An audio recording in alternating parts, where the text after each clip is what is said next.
16-year-olds, votes for prisoners. But what about people who have moved abroad? Now, at the moment, you lose the rights when you've lived overseas for more than 15 years. But a Welsh MP wants to change that. Glynn Davis is introducing a bill which would give all expats the right to vote indefinitely. But as we hear from our parliamentary correspondent Michaela Benson, not everyone agrees it's a good thing. As winter approaches, many of us dream of a bit more sunshine. No surprise then that each year tens of thousands of people make the leap and leave the UK for sunnier climes, be that for work, family or retirement. But if you do, should you still have a stake in who runs the country and for how long? These Welsh people abroad sent us their messages. Hi, I'm Linda and I've lived in Australia off and on since 1982. And even though I understand why some expats believe we give up our right to vote because we've left the UK, I don't. I'm as much an Australian as I am British. I feel what affects Britain still affects me. I don't think it should go beyond 15 years. I find 15 years already somewhat generous. That's 3 British parliamentary elections. And since I'm not contributing by way of tax or in any other investment of my energy in the UK at the moment, and for several years, I don't believe I should retain that right indefinitely. I think that we should be allowed to vote indefinitely if we live overseas, because there are several things that still affect us from back home.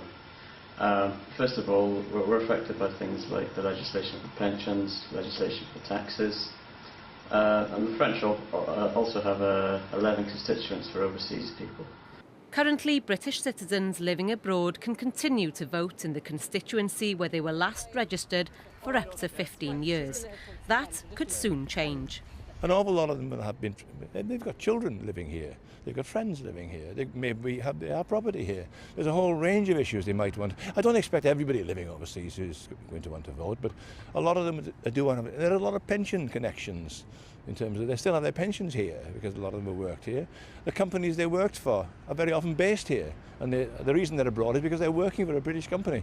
I think there are a whole host of reasons why they have an interest in what's happening in Britain.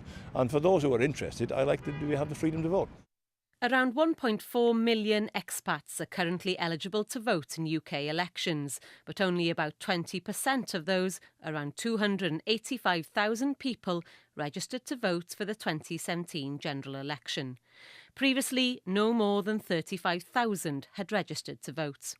So why is there so much interest in this issue now?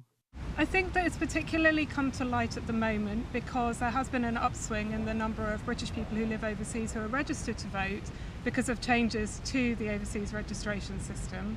And in addition to that, the referendum seems to have acted as a trigger point by which lots of people realised for the first time that British citizens who live overseas lose the right to vote after 15 years of living outside the United Kingdom.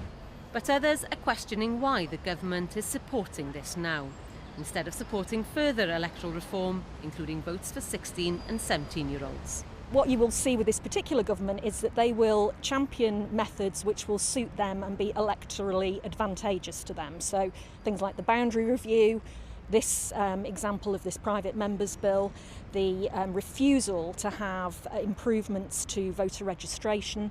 And also the thing about this particular bill is that they're not listening to criticisms from the people who have to run elections. So the Association of Electoral Administrators have lots of criticisms about this bill. The government haven't addressed any of them. The UK government has given its support to this bill, which means it's very likely to become law. But this will only affect UK general elections. The Welsh Assembly has the power to make these changes for its elections, but there's no word yet whether Wales will follow suit. Michaela Benson there. Now, we can't have